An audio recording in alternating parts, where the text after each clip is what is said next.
Hi, friends. Host of Talking with Famous People, host Eric here, and I am making a video tonight at the behest of my ex-wife, Candice. And this video is about, specifically and narrowly, things that I felt were selfish about how I behaved when we were together.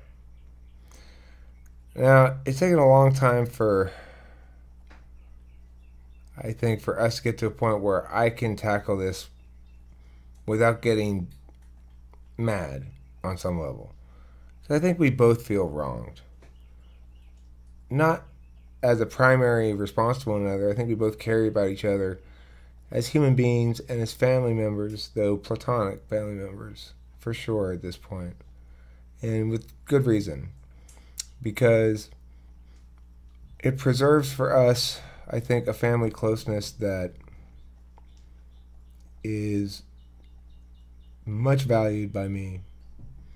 Probably, I think, much valued by her. But also, she and I are at a point where we may be recognizing that we move on to somebody who's going to be as important, or we're trying to, or we might, or we're opening up to that possibility at least. And without going into a lot of details about that for either of us, I want to address the question specifically that she asked me to address, and to address it as thoroughly and honestly as possible, noting that it informs future relationships much more than it could ever inform the past relationship, the events of which are set in stone because they've already happened and we can't go back and change things, but the meaning of which changes as the relationship in the present changes. So, how I utilize those events in talking with others, with talking with Candice, changes what they mean fundamentally in terms of impact upon their perceptions of me and of impact upon the events and of the events' impact upon them. So, in this light, do I present the following attempt to answer the question: in what ways was I selfish during the marriage? What would I change if I could go back and do it differently? Or what will I resolve not to do in the future relationships? Well, my number one thing was that I was not willing to do my part with little household chores, stuff like that. I was exceedingly avoidant. And the reason is because I was selfish. I mean, at the end of the day, I was just really selfish. And everything was so different then. I was working a lot. It was intermittent whether I was happy or not. I just didn't want another thing. I had problems with alcohol, even way back. It was something I was wrestling with, and it occupied a lot of attention. It was just like the last thing I need to do is little shit like this. But life's different now, and I see how that was a manifestation of my own failure to be anywhere close to an optimal version of myself.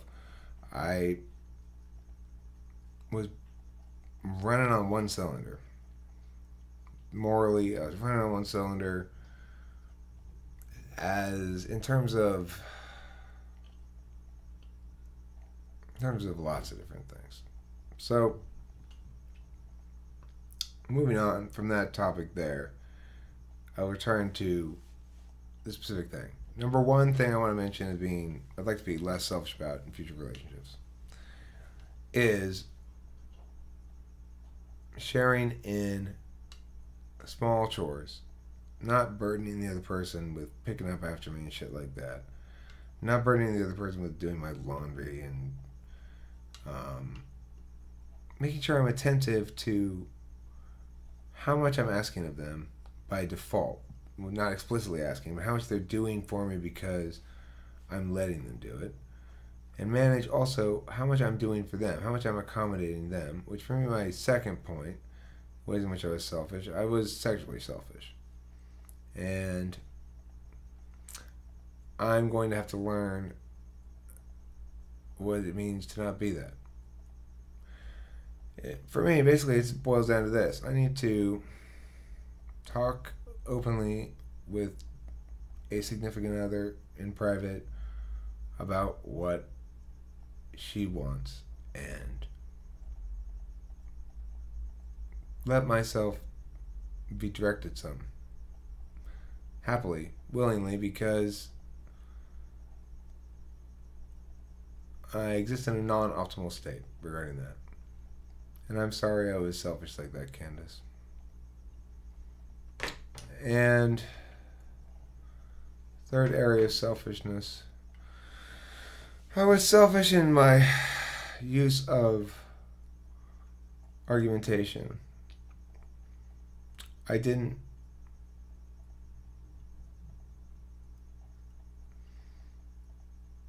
necessarily always use it fairly. You got better and better at it, of course. Mostly I was pretty fair. But I think the fact that it came out in your favor, that I argued with you a lot, does not mean it wasn't selfish of me to do so in my motivations, even though it turned out unselfish in the results. You've got to be one of the most effective users of TI for an FE DOM that I could imagine. You've got excellent introverted thinking, even though it's in your fourth slot, and it's because you had to argue with me all the time. You're good at it. You're slippery, but you're good at it anyway. I mean, the other thing is you've gotten more fair as after we got divorced. I appreciate that. That's the way where you were generally selfish during the relationship is you were unfair in your argumentation. I was unfair in mine. We shouldn't have been arguing, you know? It was selfish to want to argue for both of us because what we should have done is wanted to find solutions together.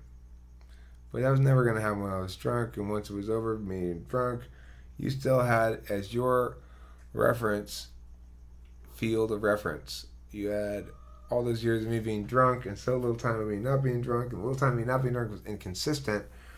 What was difficult for you to understand or sit back and believe at all, looking from your perspective, here's this sea of data that's all negative. Here's this little bit of data that's inconsistent. True, none of it's exactly negative, but it's not what I would like it to be. Compared against the standard I would like, it's awful. So really, when we talk about our marriage, it's impossible for me to talk about it except under two phases of marriage. The first phase was the drinking phase. In that period of time, how was I unselfish? Number 4, I was a drunk. That's the biggest selfishness I had of all. It was unacceptable.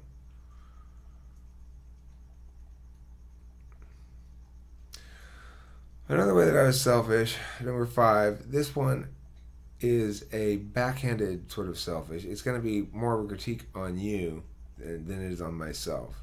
But I actually think this is selfish of me to have allowed this, which is I let you have control of things you shouldn't have had control of.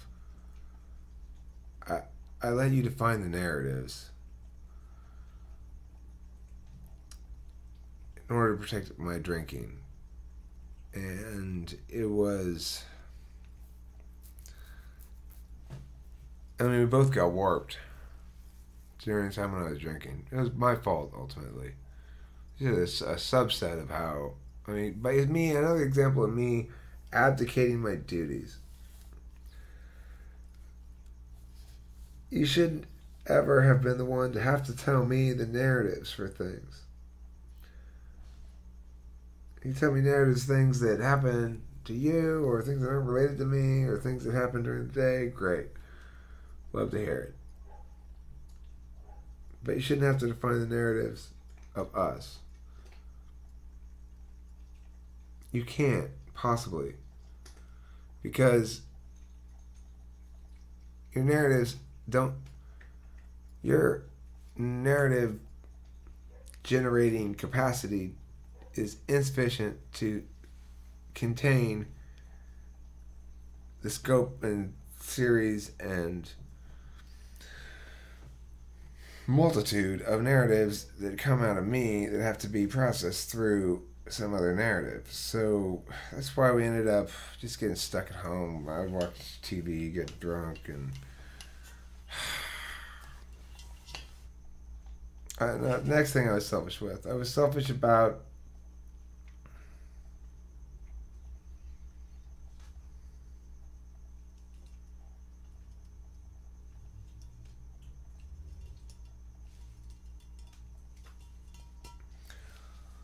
I used the argument of autonomous self satisfaction too loosely. By which I mean, I did what my dad did. My mom would say, "Well, I want to see this movie." And I said, "Well, I want to see this movie." And then my mom would say, "Well, can we see your movie first, then we see my movie?" And whatever. I don't want to see two movies. I just want to see one movie. And then my mom would be like, "Well, could we see my movie this time?" And you'd be like, "Now, Jane, now listen, there's no reason we can't just go each see our own movie. There's no reason for this, so you need to stop your silly nonsense." He said shit like that to her, you know? So, to the extent that I did that, I'm sorry. I always hated it when I was a kid. I thought my dad was being unfair from when I was a kid. I always sided with my mom. I never said anything because it wasn't my business. That sort of thing wasn't okay for me to chime in on. So, it was ugly. To the extent that I did it to you, I'm sorry. I know I do a little bit of that. I mean, it's one thing to have the rhetoric. It's quite another thing to actually not end up being cooperative, not end up going to the movie, not end up sharing, whatever. I don't think that happened much. I was usually probably the one making the compromise suggestions, in fact, but that's not the topic of this video. That's about it for selfishness. I feel a little remiss because I feel this sense of, there's a lot of ways I wish I could say I was unselfish, but it's not the topic of this video. I'm going to indulge one. I was unselfish with Delilah. I didn't use her as leverage in anything, ever, with you. And you got to spend a lot of time with her, plenty of it away from me, plenty of it with me.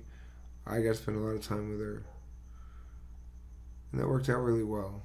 I'm so glad that my daughter's childhood is one that I was quite active in, more so than most parents, for sure. I was unemployed for parts of it, and then for other parts of it, she was at school at the same place I worked, so she was with me at work all day, in my classes multiple times a day. I was lucky, and Candice benefited from that and helped make that happen as well. So I don't know if either of our current things are going to take or not, but in yet another of the universe's magical thinking coincidences that it keeps imposing upon me, it seemed when I talked to Candice last night and she was sobbing, talking about somebody that she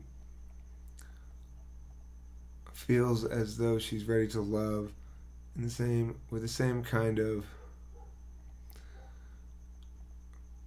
abandon, taking care of kind of abandon that she poured into me. On that level, maybe, having already said something else with the most selfish thing, maybe the most actually selfish thing was just taking you for granted. You gave so much, and when I was drunk, I definitely took you for granted. Abused the kindness. And when I was sober, I expected too much of you. I didn't understand that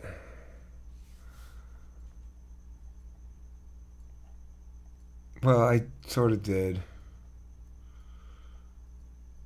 I couldn't be spending much time busting your chops for shit that you had developed as bad habits because I had been drunk for years.